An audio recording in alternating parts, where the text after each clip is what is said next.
We think we know the asking price for Brandon Aiyuk, but did the 49ers miss their chance to end this damn contract dispute? Plus, Michelle just came up with the perfect analogy to describe the entire situation. We'll explain next.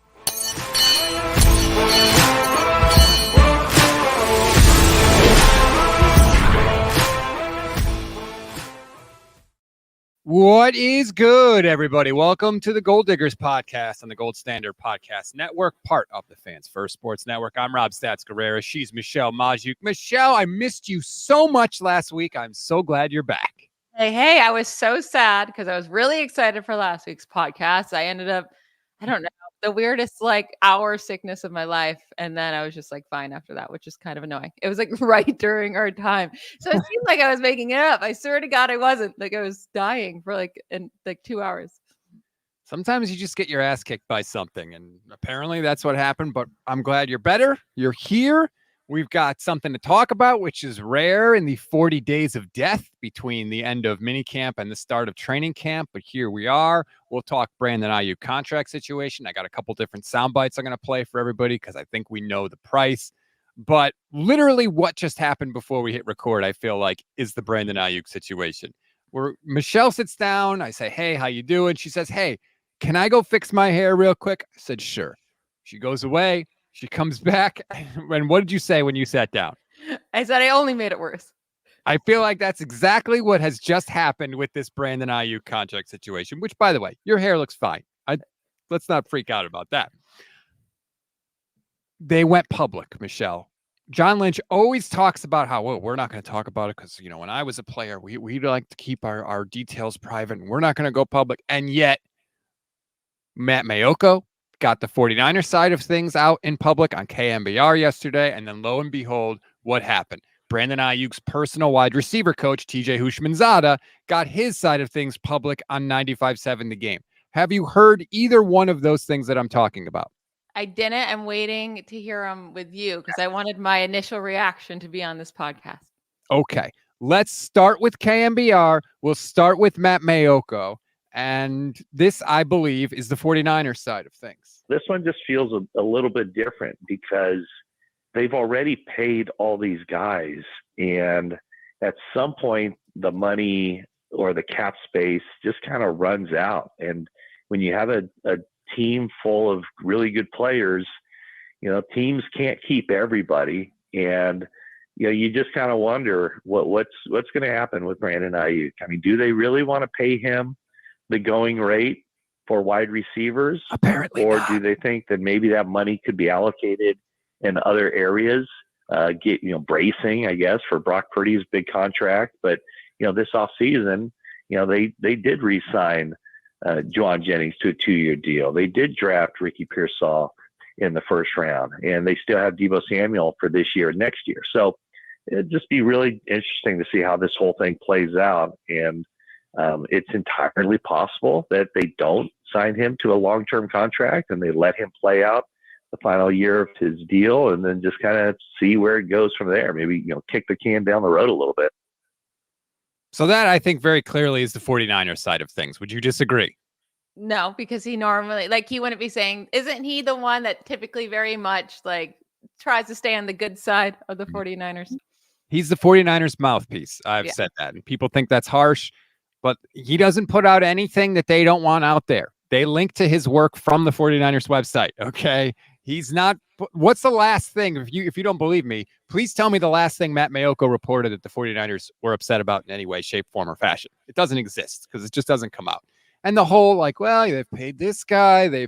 Yes, we know the list, Matt. We're all aware of the list, but I think that we've seen other teams. I mean, Jalen Hurts is top of the market. AJ Brown's top of the market. Devonta Smith's top of the market, and it's they still also have Saquon Barkley, who's one of the highest paid running backs as well. So another team has figured it out. Now, I guess the 49ers have higher paid players also on defense, but I don't know. I just feel like you can mess with the cap enough where you can figure it out.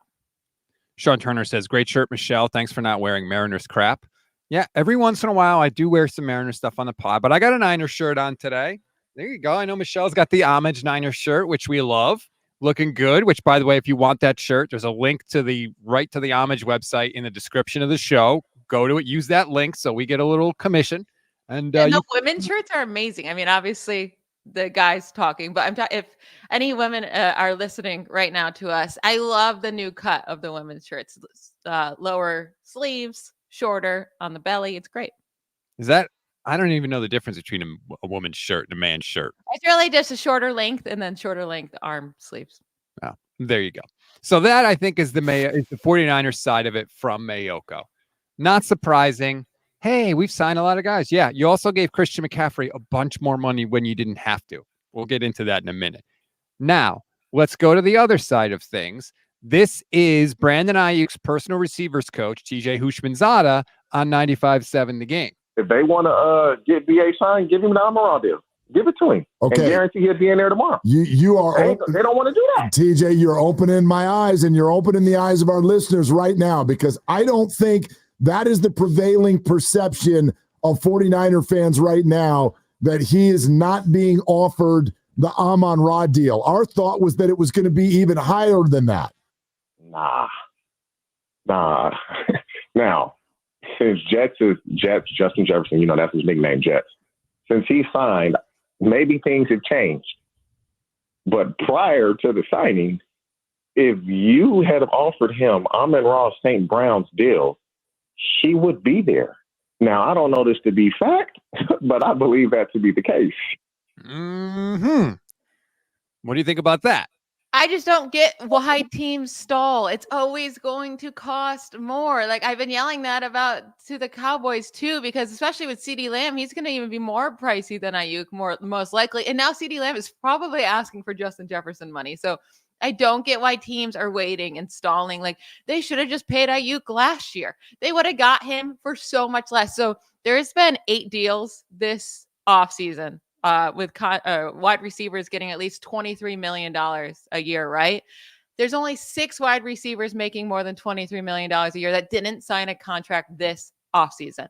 Like, you could have got Aiyuk for probably $25 million max, like max. That would have seemed like so high for him last offseason. And like these teams are just pushing it and pushing it and pushing it back. And then they cause such a bigger headache for really no reason. They're not saving money by waiting. Just give him the Amon-Ra St. deal. If that's what he wants, and that's a steal right now, take it and move forward. Yesterday's price is not today's price. The longer you wait, the price goes up. And now I think this is brilliant from Aiyuk's side, right? Because the fan reaction is going to be exactly what you just said. Dude, give him the Amon-Ra St. Brown deal. What? It's $30 million a year, which is puffed up by the last year of the compensation package. It's really about $28 million a year when you get past all the fluff. All the fans are going to say, of course he's worth it. Go ahead. Sign him to that. No, you get Brandon Aiyuk and you don't even reset the wide receiver market. That's great. So it's a genius move by Aiyuk's side. Now, I don't know if the 49ers are offered that. Maybe they have, but Aiyuk's side doesn't like the structure of the deal or the guaranteed money in the deal or whatever the case may be. I don't know. But I think it's interesting that this has gone public now in a way that, as dicey as some of the negotiations got with Nick Bosa, which of course went way longer than this is right now, with George Kittle, with Trent Williams, with any of their guys, it never got to this point. This is a different tact, I think, by Aiyuk's side, and I'm kind of surprised that this is where we are. And they need to get it, like, say a T. Higgins deal gets done and he's getting $30 million a year, then I do think Aiyuk is then like, okay, well, my career's been much better than T. Higgins so far. Like, I've been way more productive. I've been on the field a lot more than T. Higgins has. Like, and I'm the wide receiver 1 on my team. I think all of a sudden, if T. Higgins gets his $30 million deal, then Aiyuk is like, you know what? Then I need more than that. So stop waiting, because the more guys that sign, it's only going to get worse. There is no getting better. Also, this is what, like, with having Brock Purdy so cheap, right? And I know he's only like next year they can pay him, but this is the time you're supposed to be able to pay these players. So I'm not even saying pay Brandon Aiyuk and make it on the back end. Like, next year should be a big cap hits for these other guys, because down the road Purdy's cap hits are going to get higher, right?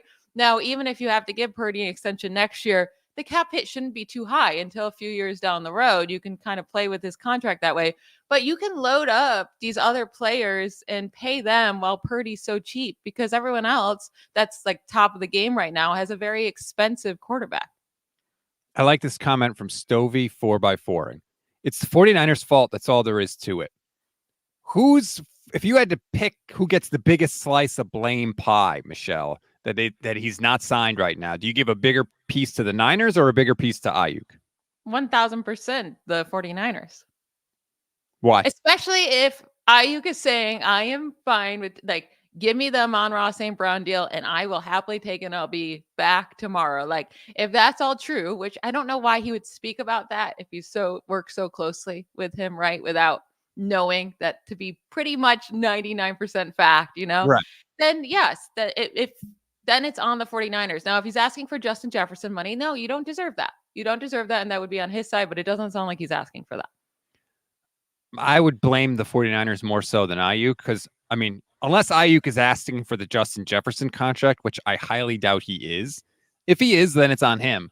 But I put more of it on the 49ers because I would bet that Aiyuk is not asking for the Justin Jefferson deal. Oscar Alfaro, YouTube channel member, says, I'd give Aiyuk 4 years, fully guaranteed at $110 million, 27.5 per year, no bonus. He's not making under 30 million per year. We need to get over that. Like yours and Levin's, even when you guys made your predictions on your chip thing, it was ridiculous at the time. I was like, okay, those are both stupid low. And they ended up, and you guys at least submitted it on the show yesterday. Like, that's never going to happen anymore. But now that we have evidence here of what other wide receivers are making, he's not taking less than $30 million per year. Even if it's like phony money, the contract, and when it's announced, it's going to be at least $30 million per year. First of all, I don't like how you just disparaged me and Levin on the show. We made a bet about what the contract would look like, and the loser you had like $26 million. Like, why would he ever take that? The loser has to eat one of those ghost pepper chips, the super hot potato chips. Looks like we're both going to be losers because, yeah, we did not make the contracts big enough. That's on us. I think if we both lose, then we either both have to eat the chip or neither one of us has to eat the chip. I'm going to try and convince Levin to do it. I don't know if he's going to go for it. I did a YouTube only show with Vish last night, which was 2 hours long because we're psychopaths. And Vish's point, I think, was a good one. And he's basically like, the 49ers are telling you they don't consider Aiyuk like a must-have, like a priority, right? They re-signed Jauan Jennings already. He got a deal. Colton McKivitz got a deal. Who's the special? Is it George Odom? They signed him to a deal. Christian McCaffrey got a new deal, a brand new deal. There was no reason to give Christian McCaffrey a deal. He was under contract. That was it. They gave Christian McCaffrey a new deal because they wanted to keep him happy because they know the whole offense goes through him. The vicious point is the 49ers are telling you, we don't think 11 is a must-have. Then why didn't they trade him in the draft? That's my point. That's what I said yesterday. This is not a year to mess around with this. It's not like, maybe we'll trade him before the trade deadline or something. Like, no, this isn't the type of team that's looking to trade players at the deadline. If anything, they're looking to trade for players, right? Like, this is a team that's going in all in this year. So if you don't expect to be able to pay Brandon Aiyuk, or you're not willing to, like, I don't know where they come in the middle here, because I know Mayoka, he said, like, maybe just have Aiyuk play on the final year. Like, but is he willing to? And I know he'll lose a bunch of money, but like that just doesn't seem like a good idea on either part. Like, to be playing miserably on a team that you don't feel respected by, that doesn't seem like a good outcome. But if they didn't think they could get this done this offseason, or they didn't want to do it, why not trade him to get pieces for this year? Because this is the year. This is the Super Bowl or bust. Sorry, I just saw this comment from Pete Najarian. Pete Najarian is a guy that I used to work with at NBC Sports. His nickname was the perfect storm of awesomeness. There is no one who's had a crazier life than Pete Najarian. His father once had dinner with the Pope at the Pope's request. His father was the personal physician for Hulk Hogan at one point. Pete is a former linebacker. And I'm glad to see you're watching. He says, Stats, you, sir, are the man was watching Niners at OTA's, last guy to walk off the field. Here's a hint, rhymes with birdie. Everything that we are hearing, and thank you, Pete. I love you and miss you. You're the man. Everything that we're hearing about Brock Purdy is that he has become the guy, the leader, that it's his team. He recognizes it, and he has taken steps to basically let everybody know that he is the man. And that is music to my ears. I absolutely love it. I mean, this is what you need, right? He's playing for a paycheck this year, right? He's paying right now. He is making very little money compared to other players in the league, just all other players, especially quarterbacks. I don't want to say like he's broke over there. Like he's still making a decent amount of money for anybody, like of normal people. But this is his year. He has to go all out, put everything into this, prove that he's worth that. I mean, it might be up to $60 million by the time we get to next year and quarterbacks get paid. But this is his year to prove it all. And I'm so excited to see what he could do. And I hope they pass more. We need to see him pass more. Let him own this team. Speaking of Brock Purdy, you mentioned the salary. He's got plenty of endorsements. If you're watching the stream right now, you could see him with Plant Pioneer. You know, he's sitting there with the hat and the shirt, and he's doing the seed sponsorship. Brock Purdy's from Arizona, okay? He's not some middle America farmer. I know he looks like that and he dresses like that, but it's hilarious to me that like he has this image as like a, you know, a good old country boy from the middle of the country. He's from Arizona. He did go to school in Iowa, Iowa State, so maybe it rubbed off. I guess. Look, more power to him. If Pioneer Seeds wanted to offer me a bunch of money, I'd wear whatever they wanted to wear and said I was from wherever the hell they wanted me to be from. So I'm not blaming him. I just think it's funny that like brands look at him and they're like, yeah, we can market him this way. And it's like, he's a guy from Arizona. He's not from the middle of the country, but hey, perception is reality, I guess. Listen, these guys make bank off of sponsorships. I'd pretend to be whatever, you know, you're going to pay me. Let's do it. Pat Jen says, what does the 49ers salary cap and team look like in 2028? Who have they targeted to draft? You are willing to spend their money and you cannot see their bigger plan.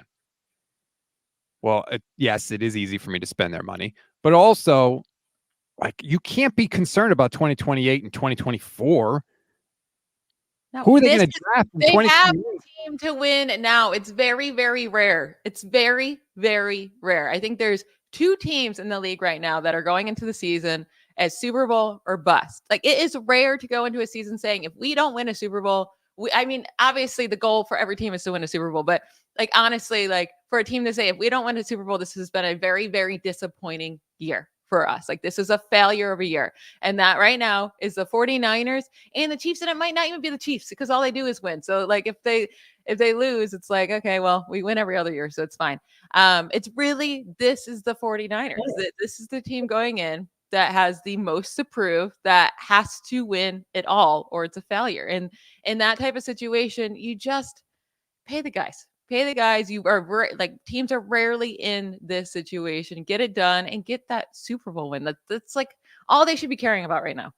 Come on, Michelle. I want your 2028 draft preview. I know they're still in high school right now, but damn it, let's break it down. The Rams weren't worried about, Matthew Stafford and Cooper Kupp and Aaron Donald. Like they weren't looking 5 years down the road when they did all that and they won their Super Bowl. Now, did they stink for a year after that? Because, injuries happen. They're paying players that are a little bit older, sure. But then they bounced right back to like, they'll be like, don't worry about 2028. Right. And also like they're quote unquote mortgaging the future, except the Rams only missed the playoffs for 1 year when they had a ton of injuries. That was their big mortgage. Like they're fine. They got the Super Bowl and they're still good. Imagine that. So yeah, I'm not worried about any future years. I know that the 49ers try to think ahead a little bit, and I think that they are, but it's not like Aiyuk is 32, right? That would add a layer of complexity to all of this. But he's so young. You don't have to worry about that. He would be a guy that you would want to be part of your core going forward. That's sort of next group of guys that you think is going to keep it going after Debo and Kittle and Trent Williams and those guys age out.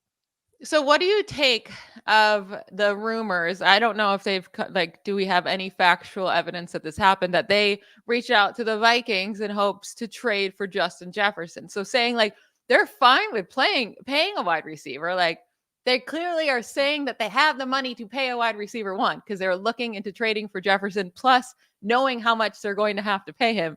So it's not about the fact that they can't afford it. They just don't want to pay Brandon Aiyuk then. If that is the case, if they did reach out about Justin Jefferson, they're willing to give up draft capital, mortgage a ton of draft capital, right, to get Jefferson, and then also pay him more than Aiyuk. So you have the money.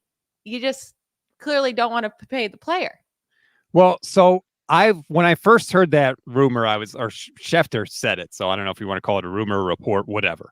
But when I first heard it, I was like, I love it. 49ers front office willing to take a big swing. That's really cool. Vish brought up the point last night. He thinks it was almost kind of like a message to Brandon Aiyuk. Like, hey, you want big money? That's what a big money wide receiver is. What's the message? Yeah, we can afford to pay a wide receiver. Like, that's the message I would hear. Oh, you can afford to pay $35 million a year then.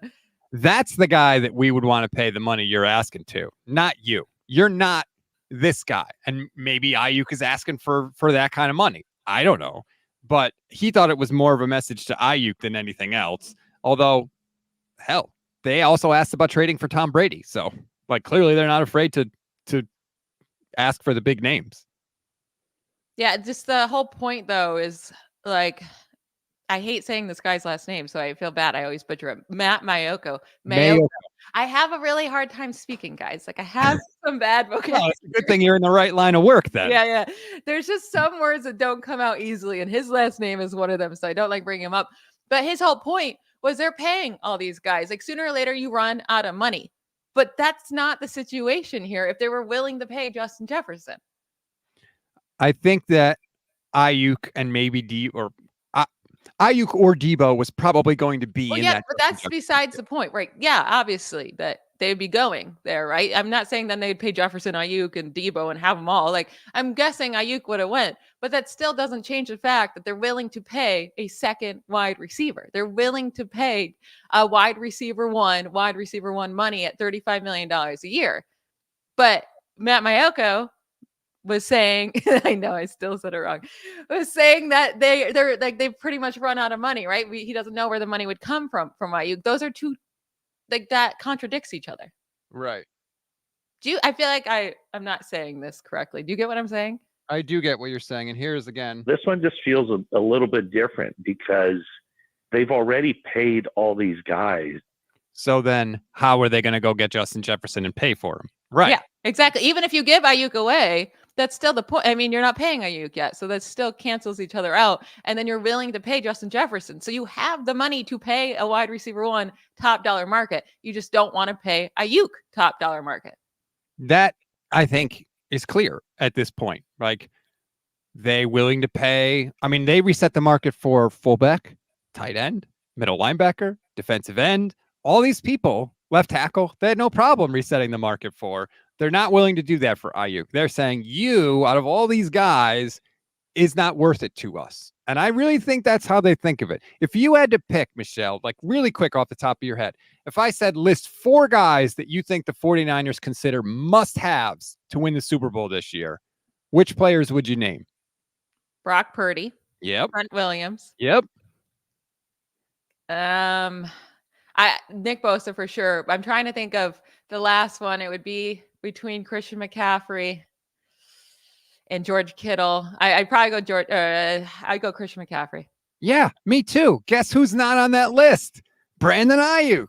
And I get why that would tick him off, but I really think that's what the 49ers believe. And so it's like, if you're not getting to our number, if you're not going to play for us for our number, then we're not going to do anything because we don't have to, because you're on the 5th-year option and we're good paying you $14 million this year.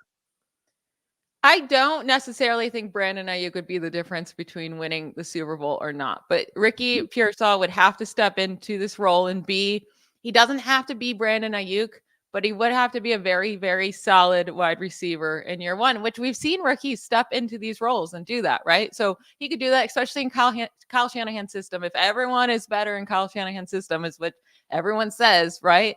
Then it should be okay replacing him with a first-round wide receiver. But at the same point, you're looking at Purdy going into his 3rd season and trying to see how much, you should pay him.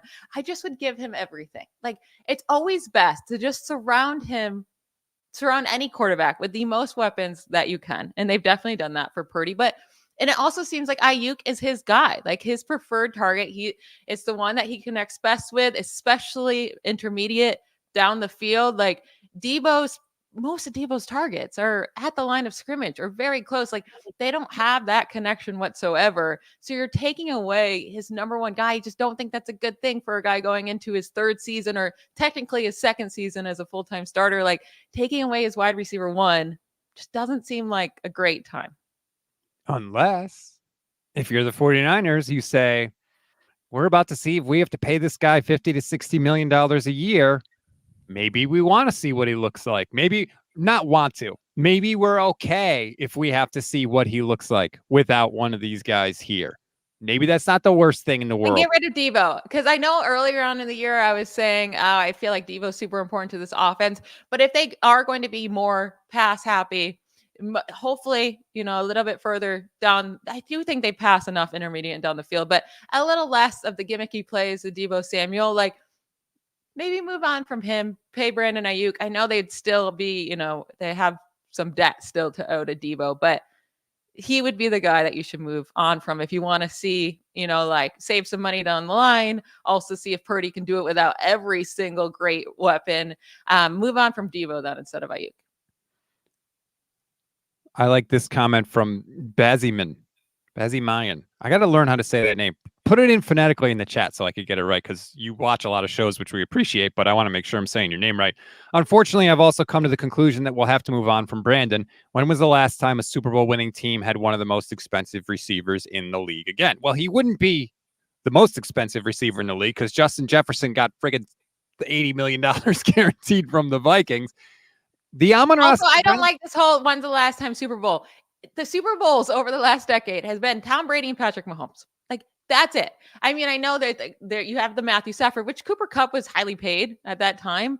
So you have that right there. I mean, you have the cheaper guys. I mean, I guess Jamar Chase was on his rookie contract still and still is when they made the Super Bowl. You had AJ Brown make the Super Bowl, like not win, I guess, but still like playing in the Super Bowl at a top contract. Like, so I don't know. I just think that's silly. Like, yeah, if you have Patrick Mahomes or Tom Brady, maybe you don't have to pay a guy at the top market. Like, sure. That's why they moved on from Tyreek Hill, because guess what?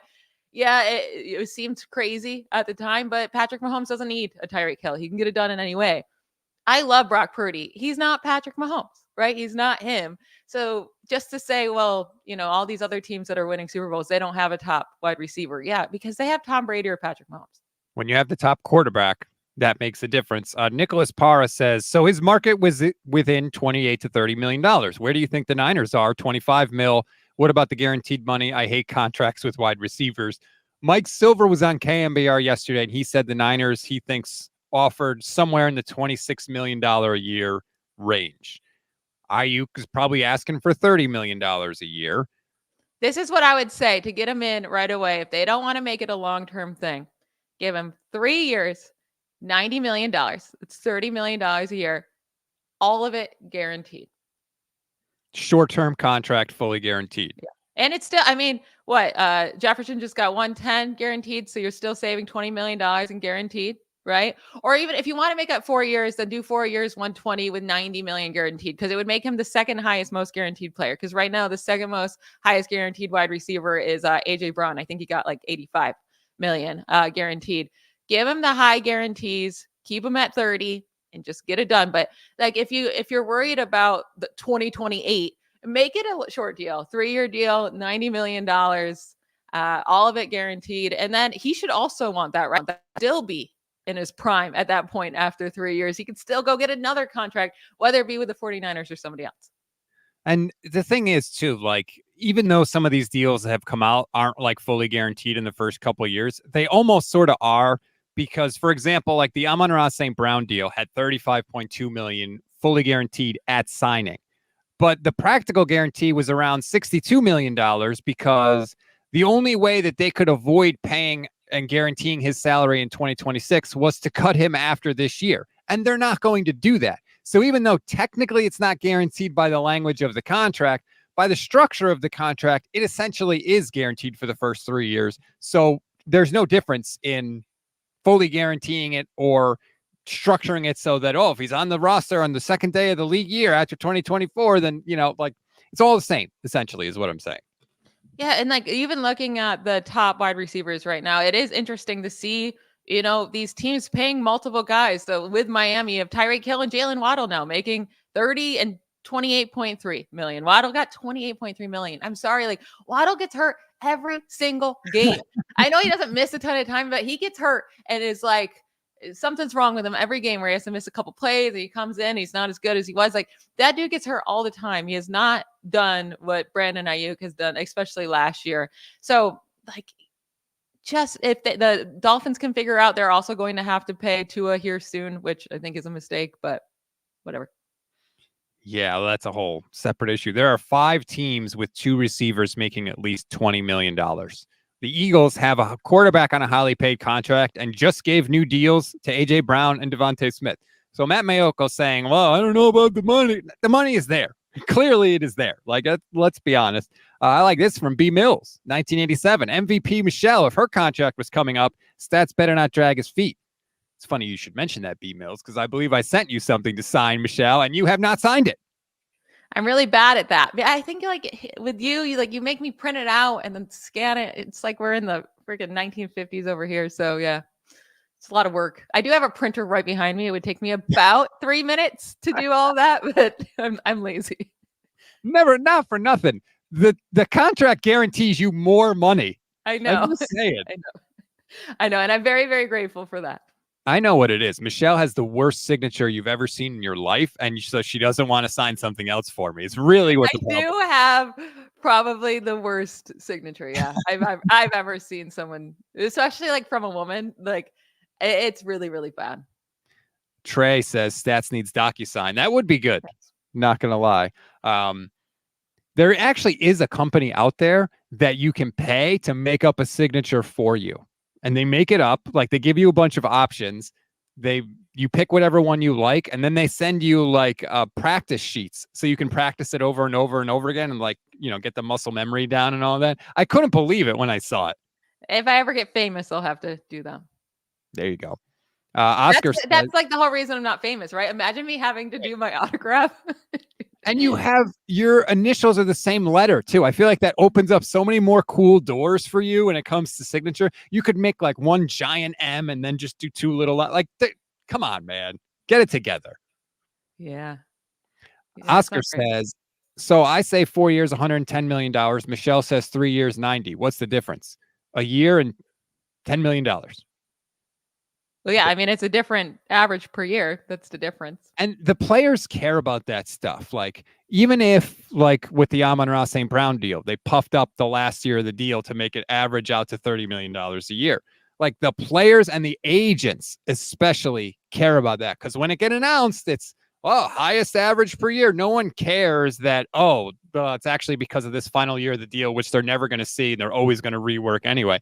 But the optics of that stuff matters to people. And maybe the 49ers are not willing to do that to, improve the optics. I don't know what the situation is, but I know that players and agents care about that stuff.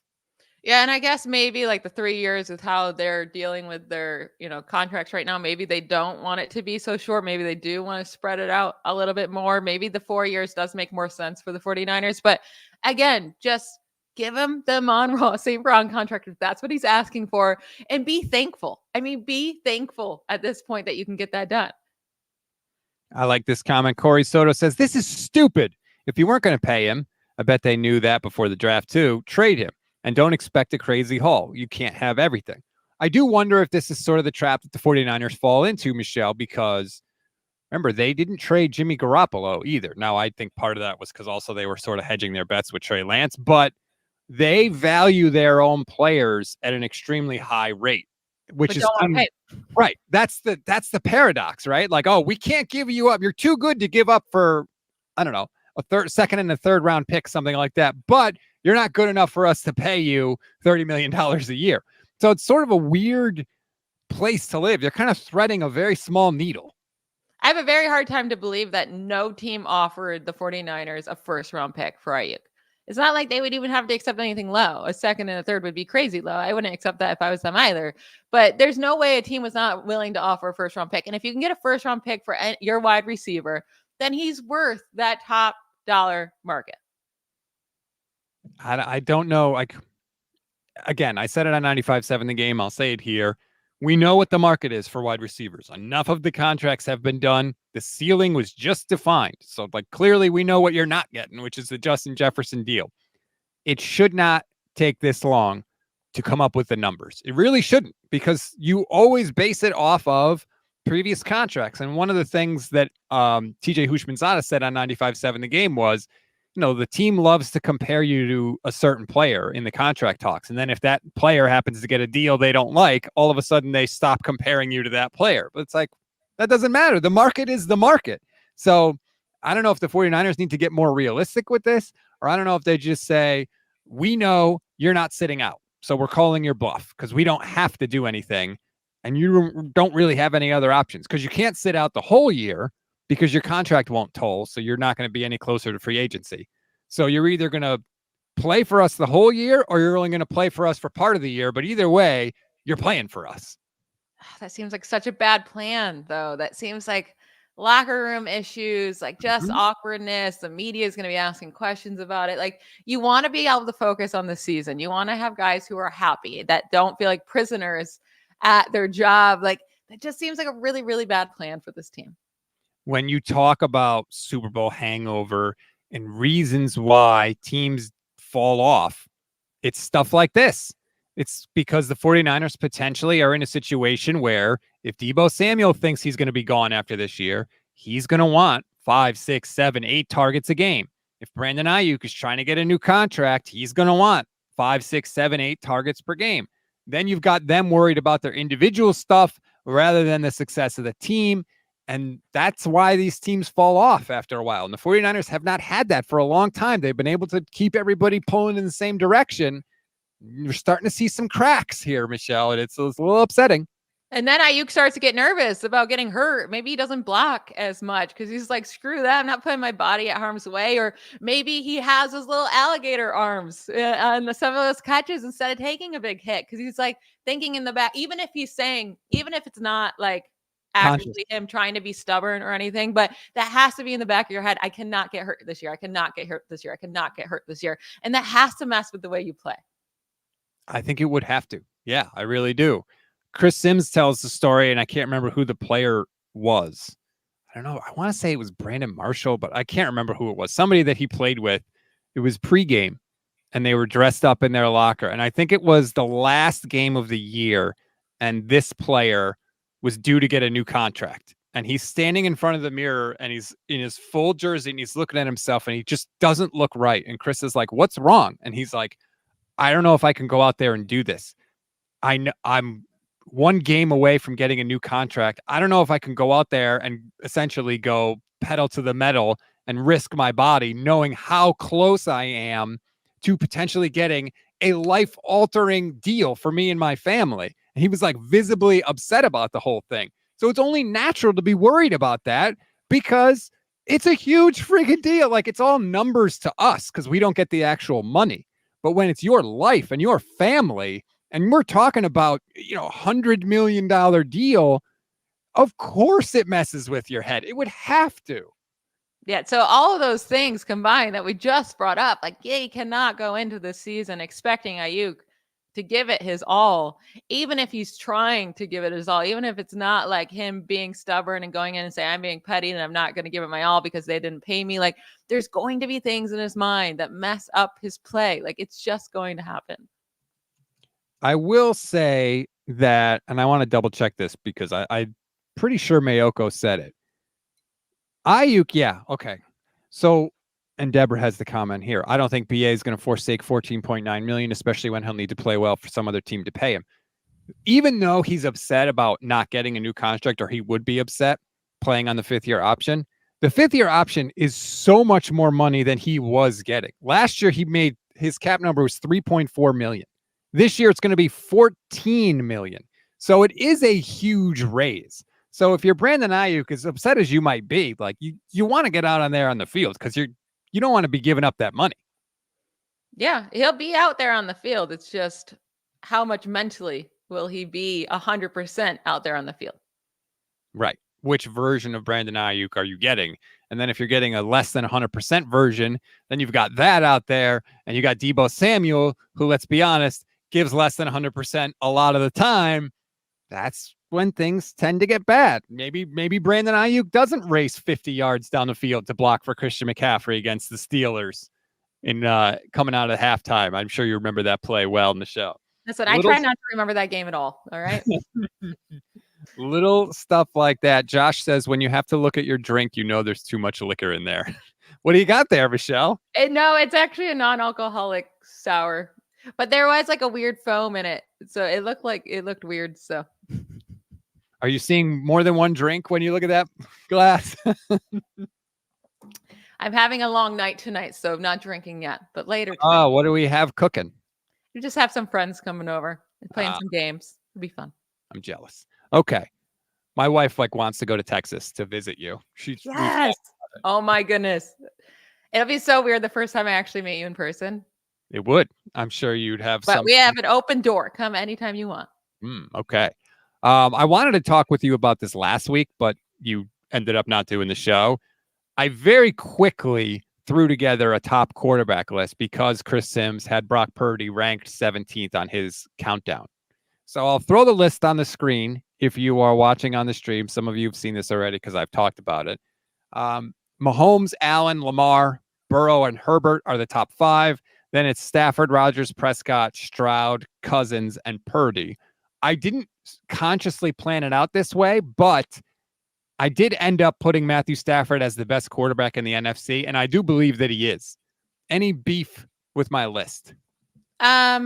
I think Aaron Rodgers being that high is just, especially like if you're considering where we're at right now, right? If your rankings are for him right now, not talking about his past, like obviously he was an amazing quarterback, but he's 41 years old, about to be anyways, coming off an Achilles tear. The last time we've seen him in a full season, it wasn't great, right? He also was throwing interceptions, which he never does, but that year he was. And under pressure over the last 2 years he's played, I'm not counting last year, obviously, the 2022 and 2021, he was one of the worst quarterbacks in the league under pressure. Now you're telling me he's coming off an Achilles tear at 41 years old. Like, I can't have him that high. I have him much lower on my list. Actually, I'm at 15, little teaser there, because I am doing a top 20 quarterback ranking show after this. I'm recording at 1:00 on Locked On NFL show. I'm doing my top 20 rankings.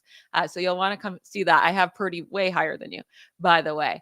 But that would be my biggest issue there with Aaron Rodgers. And also Matthew Stafford, he's really, really good. I have him lower than you. He's also aging. He had a good end of the season, not so good first half of the season. He's still a solid quarterback, but can he do it all still? I don't know.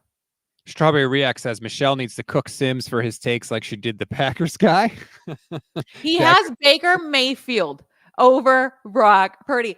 I am probably the biggest Baker Mayfield fan, right? That I've been holding on hope for him. I've been holding on hope. Like, I love Baker Mayfield. I need my dog after Baker Mayfield. I'm sure my dog's freaking out right now with me saying Baker so many times.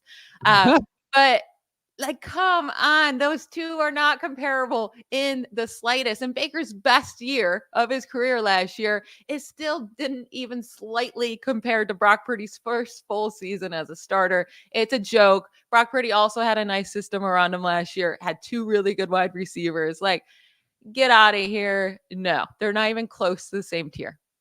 So Sims, I'm sure he's higher than this because I know he's put Stroud on the countdown, but this is the last full graphic. He had Baker at 15, Kyler at 16, Brock at 17, Tua 18, Geno 19.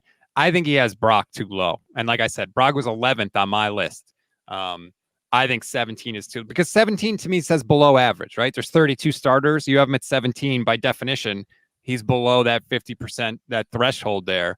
Like, how could you have Kyler ahead of him? How could you have Baker ahead of him? Baker had 2 good wide receivers. Like, what do we Baker ahead of him is the most ridiculous thing. We already know, I think Jordan Love being ahead of him is stupid. And then also Trevor Lawrence, what has he shown? I don't know. But those guys, but I do want to say, so he has he has Tua and Brock back to back, right? Yep. So I feel like they get put into the same bucket of guys because they both are in good systems.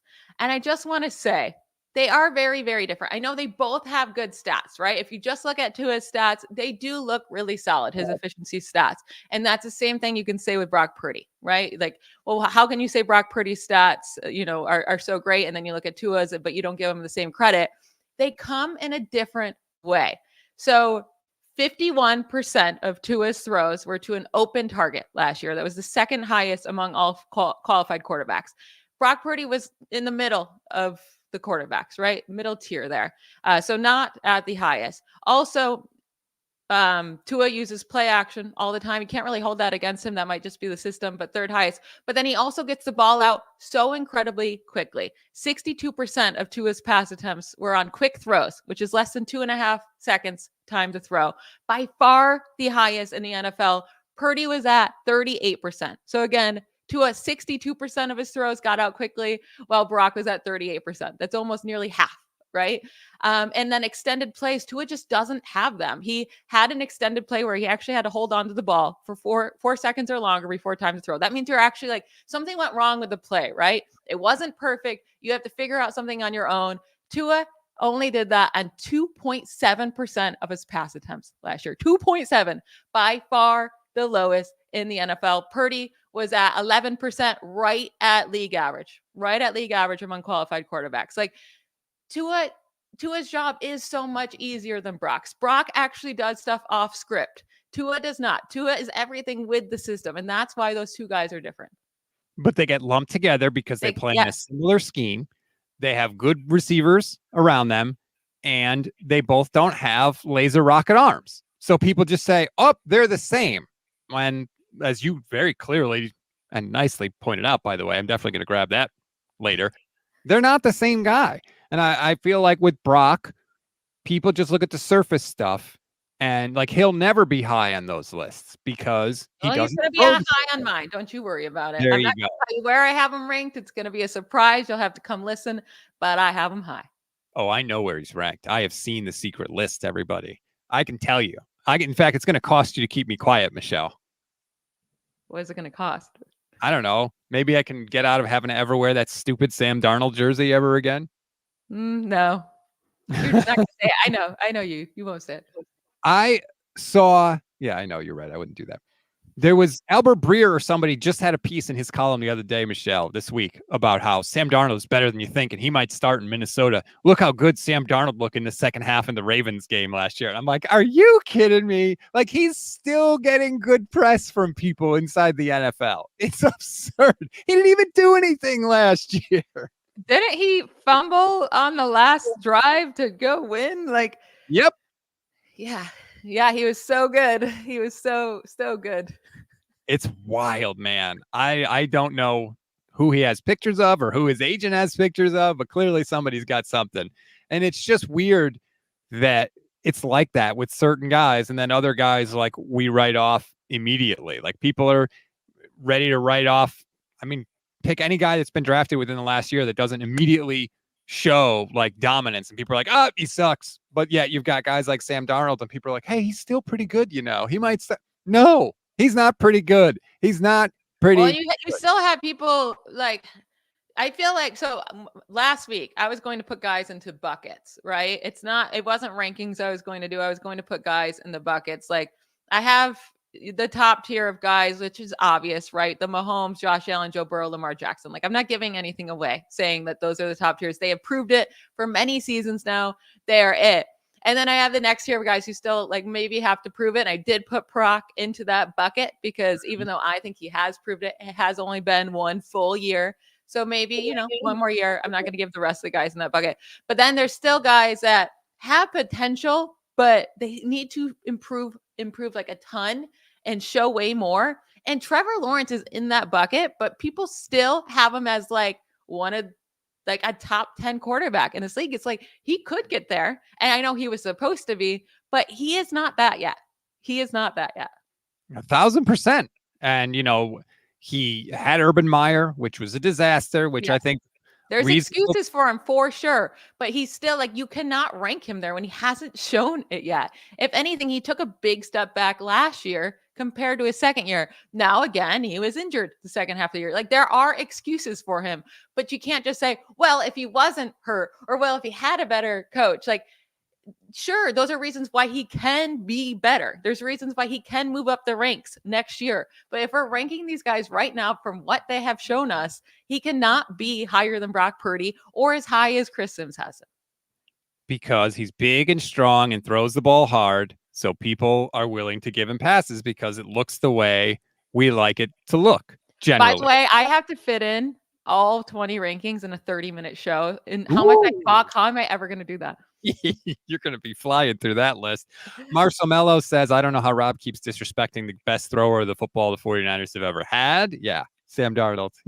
No thanks there. Strawberry Reacts says, did we ever hear Michelle's take on the Jauan Jennings contract? No, we have not, Strawberry Reacts. Your boy, Jauan Jennings, not going anywhere for the next 2 years. Woo! Crazy. To be the wide receiver for... Nice. He doesn't make a lot of money. I mean, he's making like $5 million. It was a small contract. I felt like they just gave it to him to be like, you're annoying me, get away. You know, like that's all it felt like. Like they're like, I can't deal with you right now. Just take this little itty bitty money and go run, have fun. Can I do that? Like, can I annoy somebody enough to get $5 million a year out of them for 2 years? Because let me tell you, I would work on that. Yeah. I'm happy for him, right? The last thing I want to get to is the McCaffrey deal, because we haven't talked about that. I have no problem with it. You were texting me when it happened, like, hey, what do you think about this? It's actually his birthday today. Happy birthday, Christian McCaffrey, 28 years old. I have no problem with it. All they really did was guarantee the money that he was due to make anyway, and then add essentially an extra year on the deal. The final year of the deal has like a huge ballooned cap hit that they're never going to let stand. Like, they would rework that part of the deal anyway. They can get out of it before that ever hits the cap. So I thought they did right by McCaffrey. So I thought it was a good move. Yeah. I mean, he deserves it, right? 28 is a scary number for a running back.